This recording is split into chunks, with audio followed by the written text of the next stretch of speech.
Premiere Pro 2026 est enfin disponible et il n'est plus en version bêta. Dans cette vidéo, je vais te montrer les changements que tu dois connaître pour la version 2026.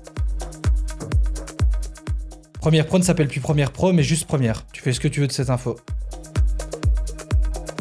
Il est enfin possible dans Premiere Pro de faire de la rotoscopie comme tu pouvais le faire dans After Effects. Ça, c'est un gros changement que tu peux voir dans le logiciel. Et ça implique d'autres changements au niveau des masques que tu faisais avant dans la version 2025 notamment. Ce que tu vois là, c'est mon prochain réel que je suis en train de travailler. Donc tu le vois en avant-première, je compte sur ta discrétion. D'ailleurs, si c'est pas déjà fait, je t'invite à aller me suivre sur les autres plateformes, mais également à t'abonner sur YouTube. C'est évident. Tu vas sélectionner ton clip et ici tu vas utiliser l'outil masque d'objet. Maintenant, tu peux donc passer ta souris sur un objet et en cliquant dessus, tu peux directement le sélectionner. Tu vois que dans ce cas-ci, Premiere Pro m'a sélectionné. Mais tu peux voir qu'il n'a pas sélectionné l'objet qui est dans mes mains, c'est-à-dire mon smartphone. Là, tu peux simplement recliquer dessus et Premiere Pro va le sélectionner. C'est assez bien fait. Honnêtement, il y a des imperfections, c'est sûr, mais ça te fait gagner quand même pas mal de temps. Les points à savoir maintenant, c'est que là, c'est de la détection automatique. Si tu souhaites enlever une partie de ton masque d'objet, dans ce cas-ci moi-même, tu vas pouvoir ici cliquer sur le petit moins et aller sélectionner une partie de ton objet que tu ne souhaites pas en fait masquer, donc sélectionner.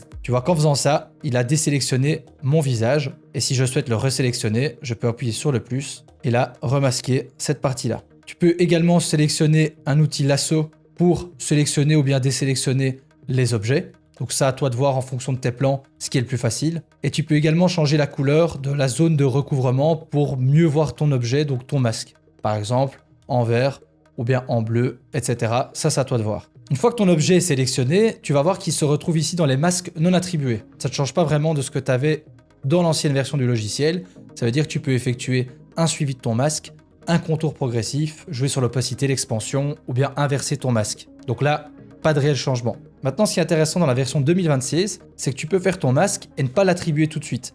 Par exemple, imaginons que je voulais faire un masque d'opacité, donc détourer mon sujet en fait. Dans l'ancienne version, j'aurais été dans opacité et là j'aurais eu les outils pour détourer, mais tu vois ici, ils n'y sont plus. Autre exemple, avec un autre effet comme couleur lumétrie, tu avais également dans la précédente version donc la possibilité de faire un masque directement dans un de tes effets. Là, c'est plus le cas. Tu veux que maintenant ton masque, tu voulais en fait jouer dessus sur l'opacité. Tu vas simplement glisser-déposer ton objet dans opacité. Et là, tu vois en fait que mon masque a réagi comme un masque d'opacité. Donc, comme dans la précédente version. Et si ce masque-là, maintenant, tu veux qu'il soit attribué à la couleur lumétrie, donc là, pareil, tu peux glisser-déposer l'objet dans couleur lumétrie. Et là, maintenant, tu peux jouer directement avec les effets et tu verras que c'est uniquement ton masque qui est pris en compte. Pour que ce soit plus parlant pour toi, je te conseille ici de le mettre une fois que ton masque est bien sélectionné, bien traqué et que tu sais qu'il est bon. Mets-le en aucun. Comme ça, là, tu vas pouvoir voir directement les effets que tu appliques donc à ton masque de manière beaucoup plus simple. Et dans ces nouveautés de masque, tu as la détection d'objets. Mais si tu restes appuyé, tu vois que tu as maintenant, comme avant, l'outil ellipse, l'outil plume pour faire les masques vraiment comme tu le souhaites, mais aussi l'outil rectangle. Donc par exemple, si on le sélectionne, tu vas voir que je vais faire ici un masque de rectangle. Je vais le passer en rouge, comme ça tu vois que c'est cette zone-là qui a été sélectionnée. Et là, pareil que tout à l'heure, tu vas prendre l'outil rectangle et le glisser-déposer par exemple dans lumétrie. Et là, en changeant par exemple ici l'exposition, tu vois que si je fais aucun, tu vois que c'est bien cette partie-là, donc ce rectangle, ce masque, qui est pris en compte. Alors si tu veux un exemple très concret des masques, je sais ce que tu vas me demander, comment placer un texte derrière soi. Tu vas voir, c'est très facile. Ce que tu vas faire, tu vas dupliquer ici le plan que tu as, et là, tu vas aller sur le plan du dessus, sélectionner outil de masque d'objet, et sélectionner donc ton sujet. Une fois que ton sujet est sélectionné, tu vas passer l'objet de masque dans opacité, et là, tu vas encore élever donc ton clip du haut d'un layer. Et maintenant ici, on va pouvoir aller mettre un texte. Et là, on va simplement glisser-déposer entre les deux clips. Et maintenant, si j'agrandis donc mon texte, je peux le placer en fait derrière mon personnage que je viens juste de détourer. Et donc, ça t'évite de faire des allers-retours dans After Effects. Ça, c'est vraiment pas mal. Maintenant, sur tes clips vidéo, tu as par défaut l'effet fondu qui est présent.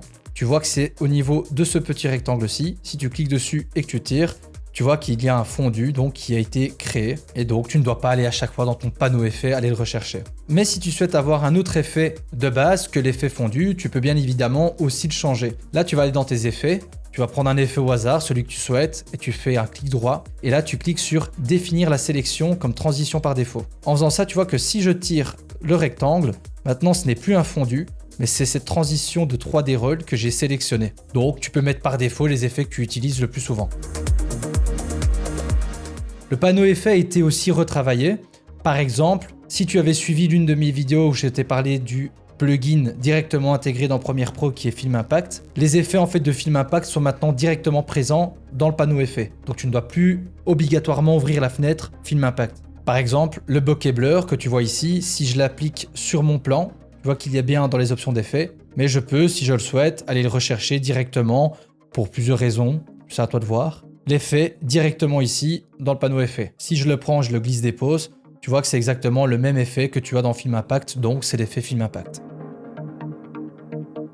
Tu peux directement maintenant censurer des mots dans tes textes, donc des mots que tu as prononcés, et tu peux remplacer ces mots par différents sons. Là, tu vas dans ton panneau texte, tu sélectionnes le texte que tu veux, tu cliques sur transcrire, et une fois qu'il est transcrit, tu vas pouvoir ici aller dans le filtre et mots censurés. Moi ici, vu que j'ai qu'une seule phrase, je vais mettre le mot scroll et je vais cliquer sur enregistrer. Tu vois que Premiere Pro donc l'a maintenant sélectionné et là tu peux y appliquer un effet et cet effet ce sont différents sons que tu peux choisir, par exemple un canard ou un bip. Et si on écoute, tu vas voir maintenant que Premiere Pro a émis un bip sur le scroll. Il y a des jours où rien ne vient, et tout semble vide. C'était les changements majeurs que tu peux retrouver dans la version 2026 de Premiere Pro. N'hésite pas à me dire en commentaire si tu connais d'autres changements qui sont importants à mentionner dont je n'ai pas parlé dans cette vidéo. C'était Mike et je te dis à bientôt. Ciao!